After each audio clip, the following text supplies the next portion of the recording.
দাদা অশোক সাহু মার্ডার যেদিনকে নৈহাটির ভোট হয়েছিল সেদিনকে অশোক সাহু মার্ডার হয়েছিল প্রকাশ্যে থানার নাকের ডগায়, জগদ্দল থানায় নাকের ডগায়। হ্যাঁ, জগদ্দল থানা একদম পাশে, মানে ইভেন পুলিশও ভয়ে বেরোয়নি সেদিন ওকে রক্ষা করার জন্য। পরে আমরা জানতে পারলাম পুলিশের সব ছিল, মানে পুলিশ তাকে, পুলিশের সাহসটাও মরে গেছিল। দীর্ঘ আইনি লড়াই, অসল অপরাধীকে আড়াল করা পুলিশ চেষ্টা করেছিল। ইভেন এমন চেষ্টা করেছিল কি কেসটা ট্রায়ালে দিয়ে দিয়েছিল, সাক্ষী শুরু করিয়ে দিয়েছিল। কিন্তু ওর পরিবারের লোকের পাশে আমরা ছিলাম। আমরা প্রথম দিনই বলেছিলাম অশোক সাহেব কি আমরা আমরা আমাদের থেকে যদি আইনি সাহায্য নেয় আমরা দেব। আমরা ওর পাশে ছিলাম। ওর ভাই এই লড়াইটা করেছে কোর্টের কাছে। কোর্ট একটা রায় দিয়েছে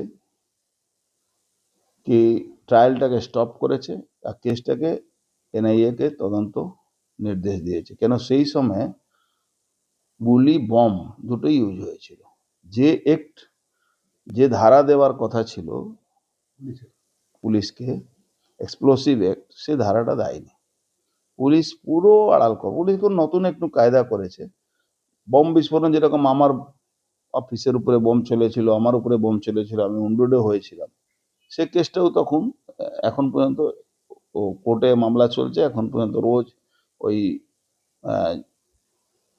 সরকারি উকিল কল্যাণ ব্যানার্জি রোজই টাইম নিয়ে নেয়। সেরকম এই কেসটাকে ডিলে করতে করতে চেয়েছিল কি ট্রায়ালটা কমপ্লিট করে দেওয়া। কোর্ট, মহামান্য আদালত, হ্যাঁ হাইকোর্ট এটাকে বুঝতে পেরেছে কি এখানে অনেকগুলো আইনি লেকুনা আছে।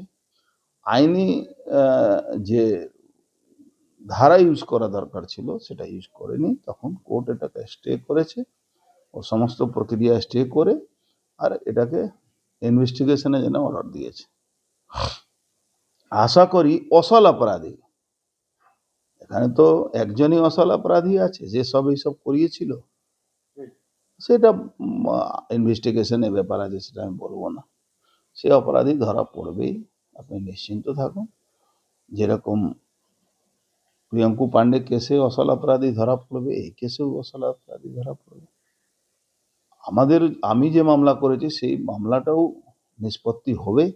কেন যেখানে এক্সপ্লোসিভ হয়েছে, যেখানে বোম চলেছে, এক্সপ্লোসিভ অ্যাক্ট না দিয়ে কেসটাকে ধামাচাপা দেওয়ার চেষ্টা হচ্ছে।